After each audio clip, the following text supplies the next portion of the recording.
This is the start. This is the start of something great. You guys are all witnessing it. Congratulations, you've made a circuit. Once you've tried pressing the button to turn the light on, it's time to shake things up by adding a second button.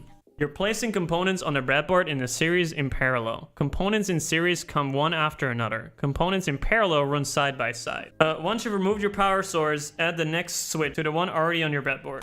Okay. Boom, power off, boys. All right, so we have to add a second button. So we connect the first button to the first button out to the second button in. Is that always the case with this one? Like the top part is the in part and this out one doesn't matter? And then you add that out into the LED in, and then the LED out goes out to the minus to the ground, and then we should have a circuit. So this bad boy that we have here, gonna change it up, spice it up a little bit. Series circuit. Components in series come one after another. So turning on one button should not do anything with the other button until I have to press both in order to start them up. All right, let's get a second button in. All right, let's disconnect this mofo. Later, big boy. All right, let's get another button in between.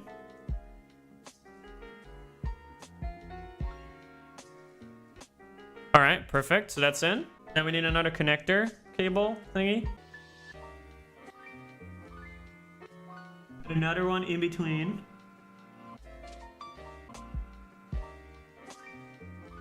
Take this one out, obviously, because that's not gonna work.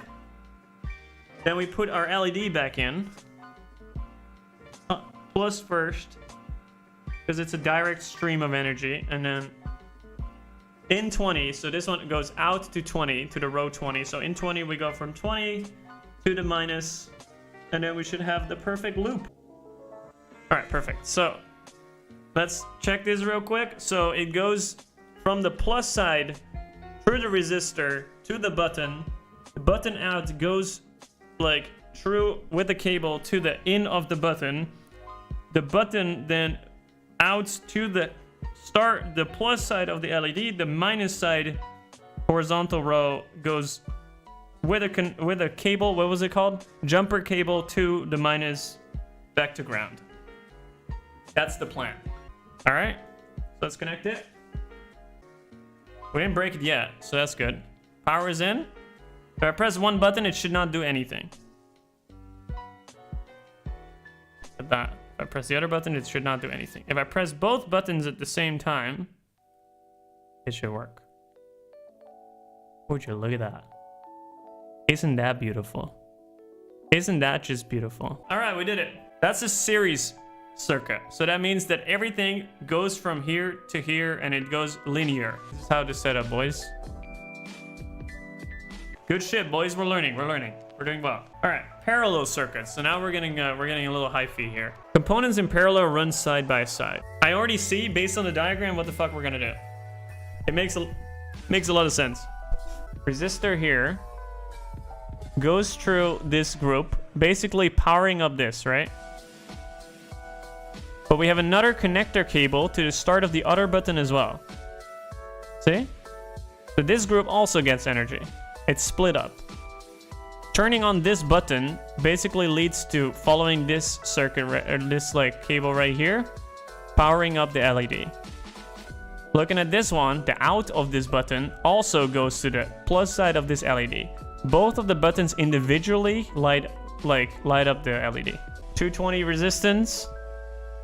Push button, and there's another push button like side by side, meaning that they are doing the same thing here, parallel. See, side by side, instead of this one, which was one has effect on the other. Two elements in series, one affects the other. Input of this one and output of this one goes into the input of this one and outputs. Okay, that's what I'm looking at. This one.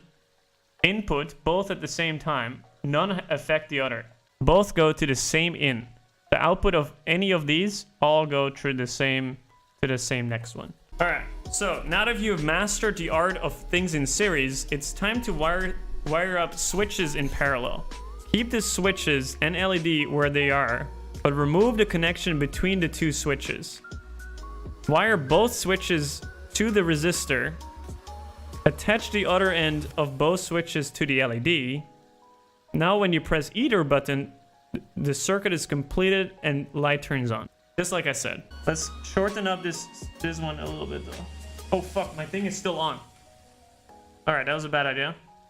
Doesn't matter though. Everything is still fine. I should not forget to remove the power. Resistor is on 7. Put that in 8. And then we want in to also go to the other switch. So I need something that is long enough to be like 1, 2, 3, 4. Well, I could just remove this yellow one and make it a smaller one. It is exactly long enough. So we have now power to the button. And we also have power to the other button. So this one has power because, you know, it gets power because there's a resistor like blasting through power for the whole entire row of 8. So 8 here is the start of the resistor, and the entire row has now power. But we also make sure that the other button gets power by just giving it to 12 as well, which is the start of the other button. Now we have to connect the end of the first button to go to the start of the LED. Let's do the blue one. That should work. We have 16 opened up now. So if we were to start from 16 with the LED, that's one off. We put the LED to 16. Now the first button would work. Let me show you guys. With this setup, the first button would work, but the second one is not connected yet. And then it would still not go to ground, so we have to make sure that the ground is there. Actually, would it work? I don't think it would work, right? Because it would not flow to the lowest point because there's no lowest point. So only if we remove this yellow cable is when it should work. Okay, so now it should work. So now the first button should work, but the second one doesn't yet. Okay, so now let's connect something that is 3, so that's the orange one, and connect it to the out of the other button. Oh, this one is too big. Oh, I can do it sideways. All right, this should work. I think in theory this should work. Let's try it. Power is on. Our bad boy is flashing as we programmed. Now if I hit any of the buttons, the light should go up. See, that's button 1 is working. Button 2 is working. Great. So these are now in parallel. I'm doing it really slow because I'm trying to make sure that I remember the concepts and making sure that I get theory correctly, because I'm missing out on a lot of the theory that I should have learned in high school. These two switches are in parallel. That means that the electrical current is split between them. If either switch is pressed, the LED will light up. I was like, if you press them both, will there be less current flowing through? But in the end, there's two sources that will flow the... So I think because the resistance is the same for both, right? For both components. So it will split up the energy through both switches, still going and merging on the LED plus side. So both energy sources would like come together again. That's at least my guess. So the current will be split up between the two switches, right? Because you're both asking for, hey, I want energy. So the current is split up, but because they all go back to the same starting point, which is they all end output at the same group, it would merge together the current and it will just consistently go through. If I were to remove this orange cable and put it on another light and I turn them on at the same time, both LEDs will have lower current, right? Because the current is split up and they both go to different sources.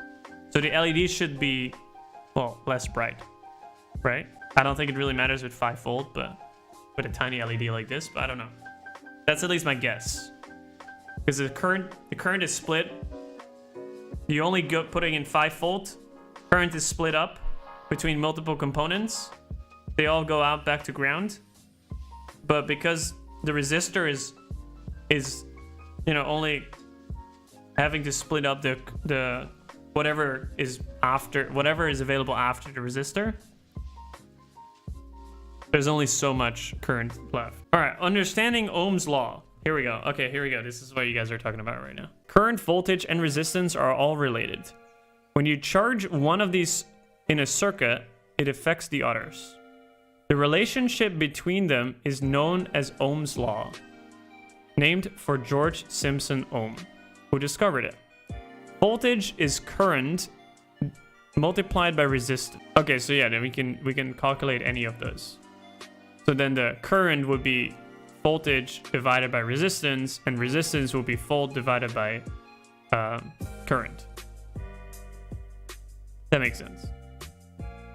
You can use this circle to remember the relationship between voltage, current, and resistance. Put your finger over any of these three and you will see how it relates to one another. So they have like a tiny bit of a help here. VIR. You put your finger on one of these, it's V divided by R to get I. If you put your finger over V, then it's I times R. That makes sense. All right, so in a circuit shown in figure 5, you're supplying 5 volts. The resistor offers 220 ohms resistance. To find the ampere used by the LED, replace the values in the equation. Ah, okay. So in order to figure out how much the LED uses, voltage is 5. We know voltage, which is 5. We don't know the current, but we do know the resistance that we applied, which is 220. So if we fill that in, it will be 5 equals I times 220. So if we mathematically switch that up and make sure that we, change the formula to fix it, we need to know the current. So we do V divided by R, which would mean voltage, 5 volt divided by 220. You will find that I is 0.023.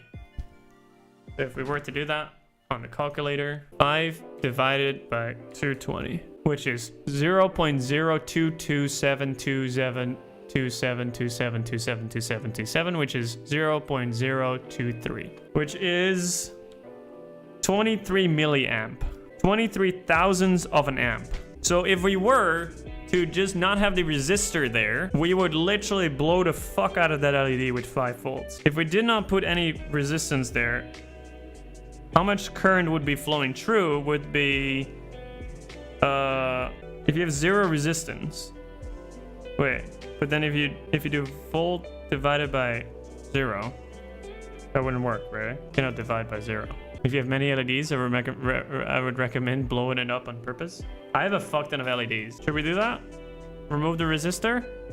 Blow it up for the sake of science? It burns out. Yeah, that's what I meant. So it will just be way too bright and then it will burn out. Oh yeah, let's do it for science. Let's do it. Just for fun. Okay, so let's remove everything from the breadboard. All right, so we go from plus to 8. So on group 8, I'll add the LED. On number 8.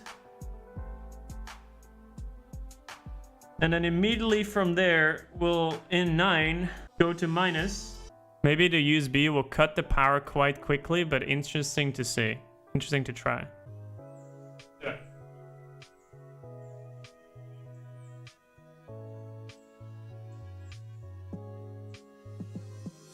It is from green to yellow now. It's still on. We're still chilling. Not sure if it's slowly dying.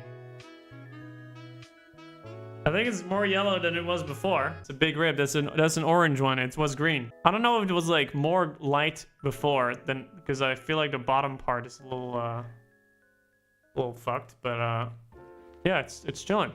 Kit is foolproof. Hot fix. I wonder if we connected this to direct, like this one, like an actual normal battery, that it would probably fuck up. I don't know. I don't know if the USB is like, oh shit, careful guys. I feel like the LED is dying though. The 23 thousandths of an amp, or 23 milliamps, used by the LED, the volume is just about the maximum you can safely use for these LEDs, which is why you use a 220 ohm resistor.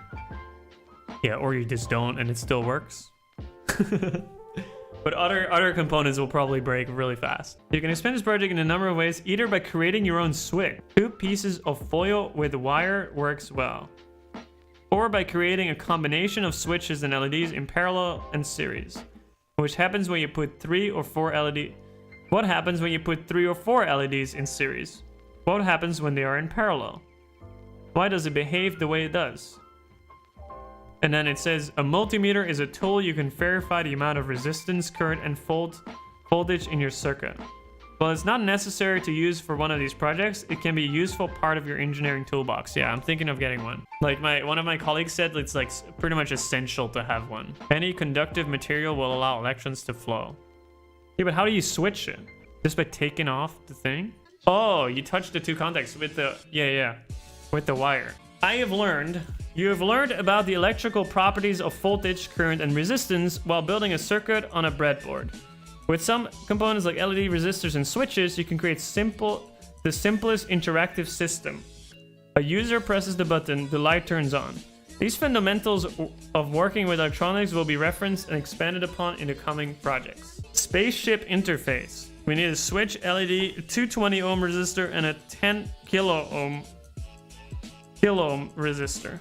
Your Arduino is going to star in a science fiction movie. An unconnected wire, an open switch, is a resistor value of infinity. Ohm, and a connected closed switch has a resistor value of 0 ohms. It's really confusing to me how an open switch is basically not letting the...